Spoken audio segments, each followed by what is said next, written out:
Hello everyone welcome back to smart Odia YouTube channel. तो पिला माने तृतीय श्रेणी तुमर जो लिखित परीक्षार वीडियो ऑलरेडी मु अपलोड कर देछि ना भाषार मौखिकर ए वीडियो रे हमें देखिबा। तो चलो ढेर वीडियो को स्टार्ट करबा। ता पूर्व जदि चैनल रे नुआ अछ चैनल को समस्ते सब्सक्राइब कर देबो एवं पाखर थिबा बेल आइकन को प्रेस करी ऑल बटन क्लिक करी रखिबो, जहा फल रे जे कोनोसी मध्ये नया वीडियो चैनल अपलोड हेबो सर्वप्रथम तुम तार वीडियो नोटिफिकेशन टी पाई परिबो। देखो एटा एक नंबर कोन देछि भासी जा मोर कागज डंगा पद्यर शेष पदटी अभिनय सह आवृत्ति करबा कहिछि।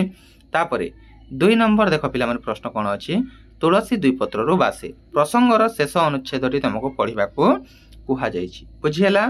तापर तीन नंबर देख उत्तर को गांधी जयंती केबे पालन करा जाए। पिला माने गांधी जयंती अक्टोबर 2 तारिख रे पालन करा जाए। बुझियला।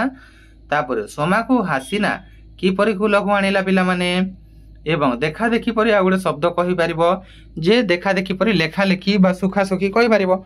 जे परि 3 रु तृतीय पिला माने 7 रु कोन हबो ना 7 रु सप्तम हबो। कोन हबो 7 रु सप्तम हबो। बुझियला। तो एटा थिला तमरो मौखिकर ऑलरेडी लिखितर मो वीडियो प्रोवाइड कर देछि।